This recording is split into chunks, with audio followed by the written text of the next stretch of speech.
Volume 5, Chapter 1, Section 3. The Master at Jai Gopal Sen's house. We were deeply moved when we saw the Master's ecstasy and his joy during Kirtan at Mani Malik's house in Sinduriyapati. We had found an extraordinary new light in the spiritual realm. Our friend Bharada Sundar felt this so intensely that he began to make inquiries concerning when the Master would attend a similar function and where it would be held. It did not take long for his wish to be fulfilled. His efforts bore fruit 2 days later on Wednesday morning, 28th November 1883. As soon as we met him that day, he said, "This afternoon Sri Ramakrishna is coming to see Keshav at Lily Cottage, and in the evening he is going to Jai Gopal Sen's house at Mathaghasa Lane. Do you want to go?" We knew that Keshav was very ill. Considering that we were strangers and that our presence at Lily Cottage might be inconvenient, we decided to visit the Master at Jai Gopal's house. We knew that Mathaghasa Lane was in Barabazar area, so we went there first that evening, and after inquiring we located Jai Gopal's house. It rained that afternoon as it had on the day of the festival at Mani Malik's, so we distinctly remember wading through the muddy road to get to our destination. We also remember that Jai Gopal's house faced west like Mani Malik's, and we turned eastward to enter the house. Upon our arrival, we asked a man there whether the Master had come. He received us cordially and asked us to take the staircase on the right and proceed upstairs to the large parlor on the east side of the house.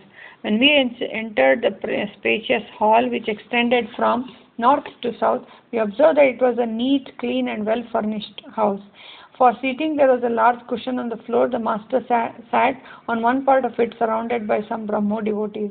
We remember that Chiranjeev Sharma and Amritlal Basu, 2 teachers of new dispensation, were there, as well as Jai Gopal and his brother, a few of Jai Gopal's neighbors, and 1 or 2 of Master's devotees. It seems that on that day we saw Junior Gopal, a young devotee whom the Master called Hatko. He also appears and disappears suddenly. Thus, seeing only a dozen people with the Master, we realized that this day's function was not open to the public and that it was improper for us to be there. We decided to leave before all were called to have food. We bowed down to the Master, and upon entering the room, when he asked how we came to be there, we replied, "Sir, we got the news that you were coming here today, so we have come to see you." The Master seemed pleased with our answer and asked us to sit down. Reassured, we joined the group and began to watch people and listen to the Master's illuminating talk. Although we had enjoyed a good fortune of meeting the Master only recently, from the beginning, we felt an irresistible attraction to his words of nectar. At the time, we did not understand why, but we now know that it was his unique method of teaching that drew us to him.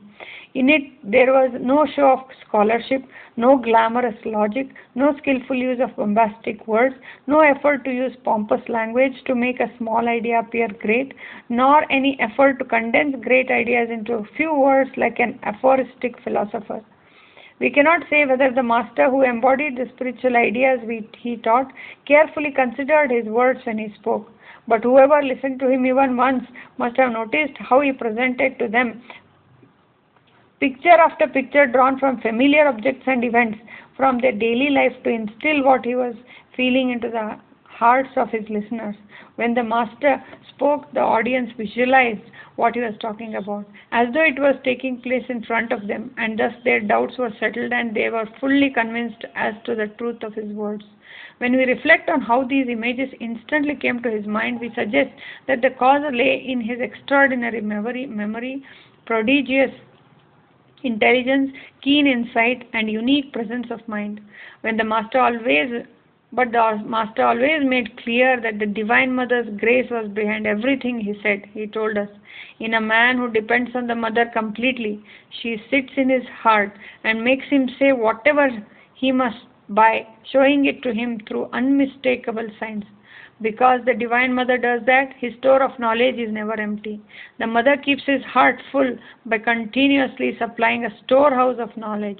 He may spend as much as he can, but his supply of wisdom never runs out."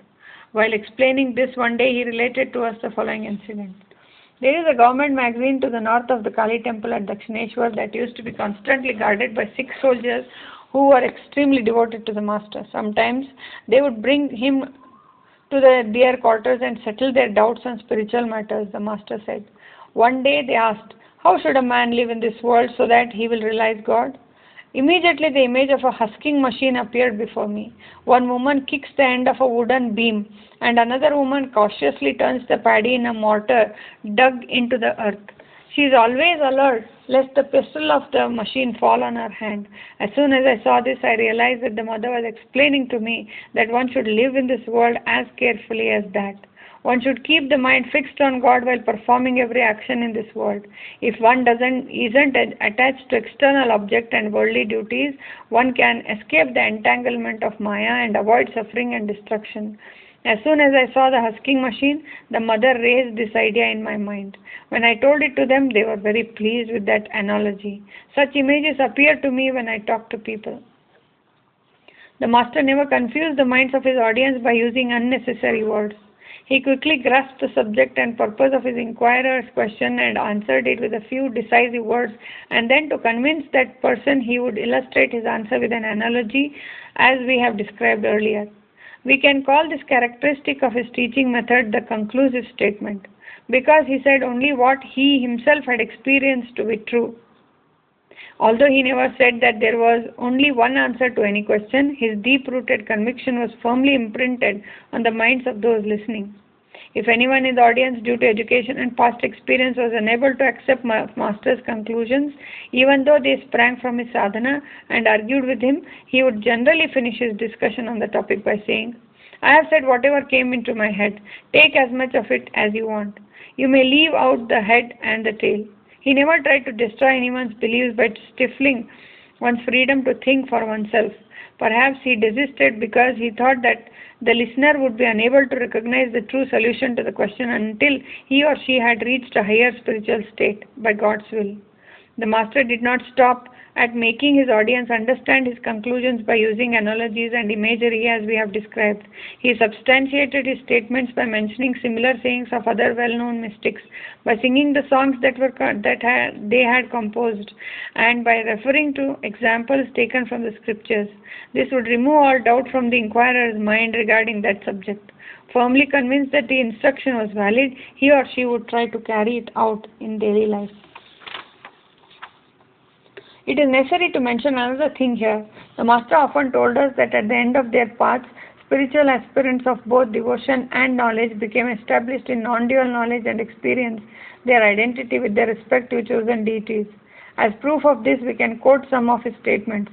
Pure love and pure devotion are the same thing, and in that ultimate state, all jackals howl in the same way. That is, all illumined souls express the same truth in a similar way. Although he referred to non-dual knowledge as the ultimate goal, to worldly people busy with sense objects, he generally gave instructions in the truth of qualified non-dualism, and sometimes he taught them how to love God in a dualistic way. He was disgusted with people who supported the arguments by quoting from the lofty philosophical truths of non-dualism and qualified non-dualism when they lacked devotion and had no high spiritual experience. He did not hesitate to use harsh words when condemning their actions. One day he asked our friend Vaikuntanath Sanyal, Hello, have you read the Panchadashi? Vaikuntha replied, What is it that, sir? I don't know any such thing. To this the master said, I am relieved that you don't know it. Some impudent boys come here after reading all sorts of books. They won't practice anything. They just pester me with all sorts of questions. We mentioned this to introduce the following. At Jai Gopal's house, a man once asked the question, How can we receive God's grace while living in this world? The master's answer was based on the philosophy of qualified non-dualism. To emphasize this, he sang 3 or 4 songs on the Divine Mother. We represent the essence of what he said below. As long as a person considers the world as mine and acts accordingly, that person becomes entangled in the world of Maya, even though he or she knows it is impermanent.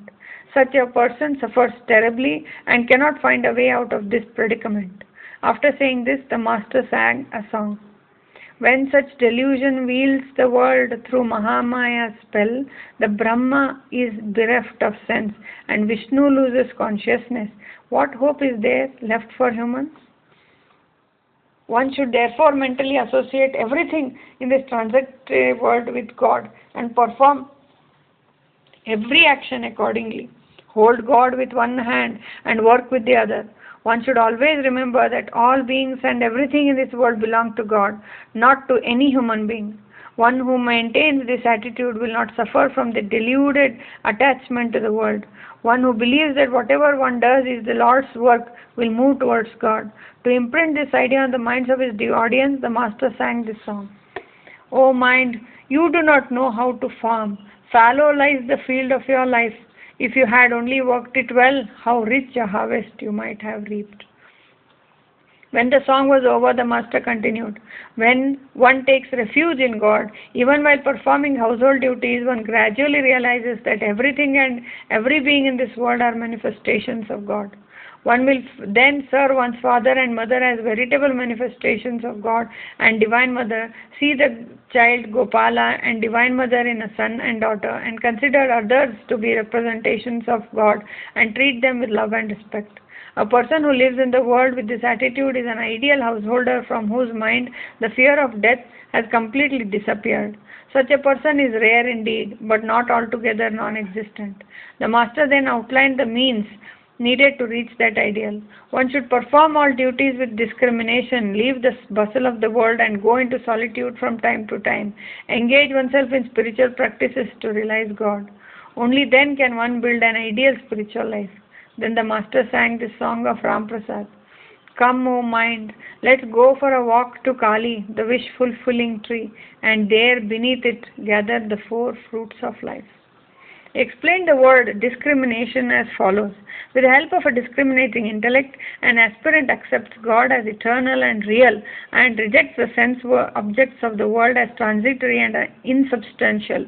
After realizing the eternal God, and that very intellect makes the aspirant understand that he who is absolute has become the diverse universe and all living beings in the relative plane. Ultimately, the aspirant is blessed to experience both the absolute and relative aspects of God. Chiranjeev Sharma then began to sing, accompanied by his one-stringed instrument. He sang this song, O Mother, make me mad with thy love. All sang in chorus after him. The Master stood up in ecstasy as the kirtan began. When that song was over, Chiranjeev began the next. In wisdom's firmament, the moon of love is rising. The song continued for a long time and everyone danced. They then bowed down to God and his devotees and ended the kirtan. Before they sat down, they also bowed down to the Master. On this occasion, the Master danced gracefully, but he did not have the kind of long and intense ecstasy that we had witnessed in Mani Malik's house. After kirtan, the Master sat down and told Chiranjeev, when I first heard you sing this song, in wisdom's firmament, the full moon of love is rising full. I immediately went into ecstasy and saw the bright full moon rising. Jayagopal and Chiranjeev then discussed Keshav's illness with each other. We remember that the Master told someone on that day that Rakhal was also unwell. We are not sure if Jayagopal was a formal member of Brahmo Samaj, but undoubtedly respected and was devoted to Keshav and had a special love for Brahmo organization. Sometimes Keshav and his followers went to Jayagopal garden at Belgaria near Calcutta and spent time there practicing spiritual disciplines. It was there that Keshav had first met the Master. From that time on, his spirituality had gradually deepened, eventually leading him to found the new dispensation with a beautiful message.